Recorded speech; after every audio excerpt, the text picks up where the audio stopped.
Advaita Gadadhar Sivasri Gaur Bhakta Vrinda. Hare Krishna Krishna Krishna Hare Hare, Hare Rama Rama Rama Hare Hare. So we just memorized a very beautiful verse, the 11th verse of Sri Vilapa Kusumanjali. We can say it together. Swapne bikim sumukite charanam bhajata rajat paragapatavasa vibhushanena shobham param atitaram atahotamangam Vibrad bhavishyati kada mama sartanama.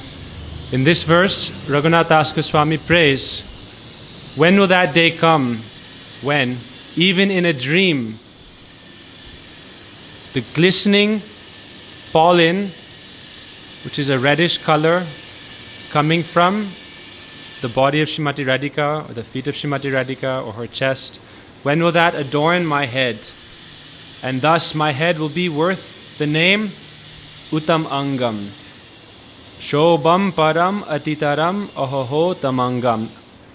Uttam Angam means the topmost part of the body, and that's considered the forehead. So he's saying, Ahoho Tamo, when will my Uttam Anga, the topmost part of my body, be worthy of that name? Because Srimati Radhika has placed her lotus feet upon my head, and that lotus feet which has been covered with the glistening parag. The parag means the beautiful reddish flower pollen which is mixed with the perspiration from Krishna's body and has become like a paste. And then Radhika places that on Tulsi Manjari's head and she says, even in a dream, if that is possible, then my life will be successful. So in this verse we're praying, remembering Raghunath Das Goswami, we're praying following his footsteps as the Manjaris pray, that when will our lives be successful, when we're all like our brains which are filled with so much different information and ideas, when will all these ideas be washed away and our only aspiration in our mind will be Tavevasmi na jivami tvaya vina iti vigyaya radhe tvam nayamam charanantike. We pray for this mood. This is also Vilapa Kusumanjali verse 96, I believe. So he's saying, I am yours, I am yours. Tavevasmi na jivami tvaya vina. My life has no meaning without you. I cannot live without you. Knowing this, O Srimati Radhika, O Devi, O effulgent goddess, please accept me as your own. So we pray that that will be the only desire in our minds, in our brains, in our hearts. And then Srimati Radhika will place her parag on our heads. Then it's possible. So we heard one story when we spoke about this verse last time. We heard the story of Radha Krishna's Kunj Lila at night time and how they woke in the morning and how Krishna served by redecorating Radhika and giving her this parag and also giving her different decorations, and how he tried to decorate her feet and then he was quivering by prem, pure love. And then Rati Manjari began to do it. We heard this pastime. So today we're going to hear another pastime about parag that Gurudev tells. So parag, first we understand what is parag. Parag is the essence of prem, the essence of love. When you want to offer love to someone in some ingredient form, then you offer parag. Why? Because parag, first of all, is the color of prem. Prem, the color of prem is the color of anurag. Anurag means deep loving attraction. And this comes in the color of reddish saffron color. The example is given when the sun just comes over the horizon and the golden rays of the sun are kissing all the foothills, all the hills and trees, and then the horizon becomes a reddish color. This is called Arun Vasan. It's not completely red, it's more saffron red, like the color that we are wearing as brahmacharis and sannyasis. This is the color Mahaprabhu wore, because this color is symbolizing this anurag, this pure love.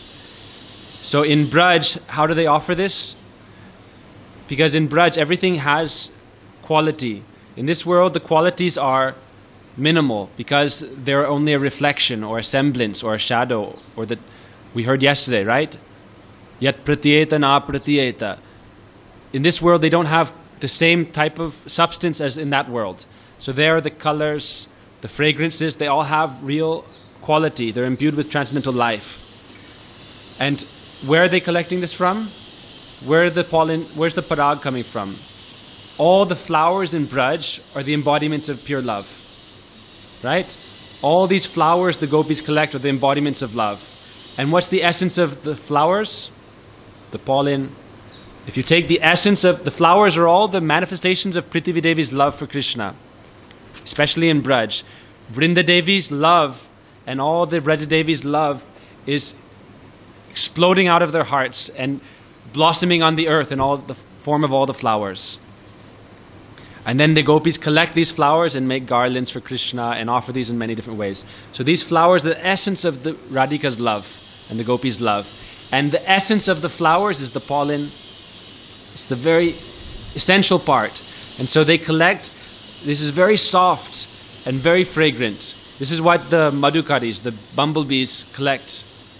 And this is what they make nectar and honey from. And all types of medicine are in this. And all kinds of different fragrances. So gopis collect all this pollen from the different flowers. And then they use this to decorate Srimati Radhika. This is called parag. It's very soft. More than, anything you can imagine. Very soft powder. And so they will place this. It's also very cooling.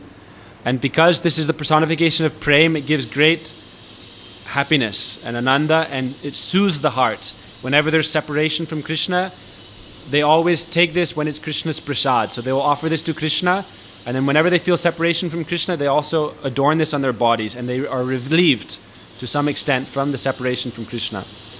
So the gopis will give this parag on Radhika's chest. And when she meets with Krishna, then this also comes in Krishna's body. And we heard that this parag, the powder, becomes moist.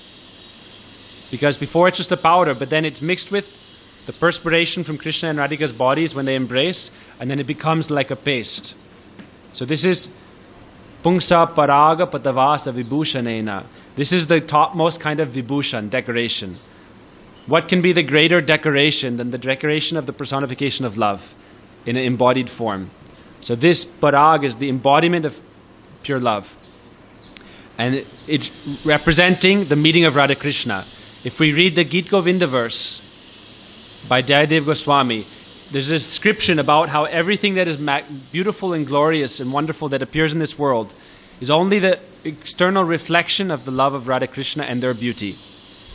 And it said that Kamdev, love personified, when Radha and Krishna meet, their hearts melt in divine love and manifest in this reddish color.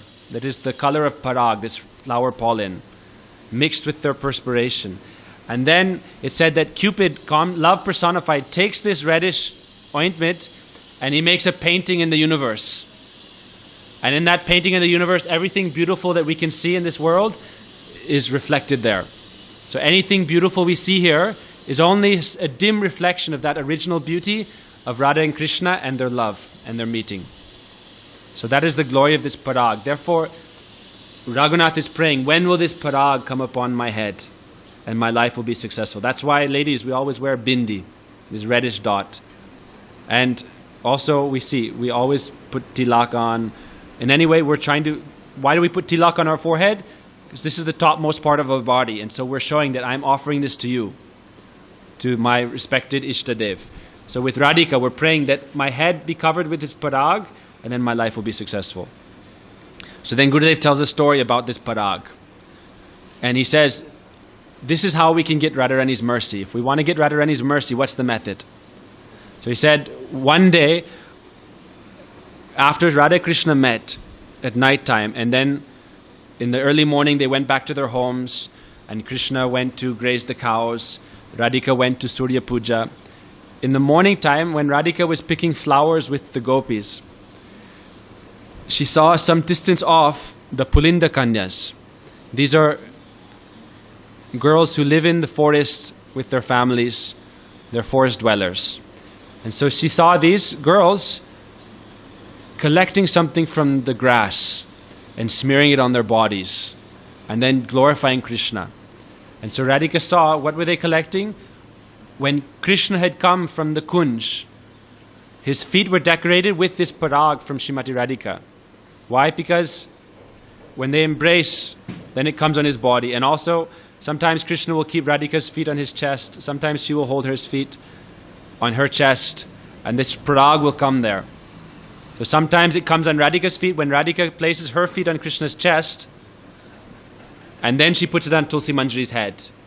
But sometimes also Radhika will take Krishna's feet on her heart. And then this parag will come from her heart to Krishna's feet. So when Krishna leaves the Kunj and he goes back to his home in the early morning time, the grass is wet from dew. Right? If you see in the early morning, if you go in a forest, you'll see the grass will be moist and glistening. And so when Krishna walks along the grass back home, each footprint is taking this parag from his feet, and the grass is keeping it on its chest. Grass is the personification of the earth goddess Prithvi Devi. So she is capturing this pure love of Radha Krishna on her heart. And therefore all these little footprints of Krishna are these footprints of this parag. And so later when Radhika is picking flowers with her friends, she sees that the Pulinda Kanyas are taking their hands and smearing this pollen from Krishna's footprints upon their hearts and then glorifying Krishna. And simply seeing this, Radhika's heart melts and she glorifies those Pulinda Kanyas. And so there's a verse that we'll memorize that starts Purna Pulindya. And Radhika herself in Venugit, she glorifies these girls, saying how fortunate are they. Just see how pure their love is for Krishna.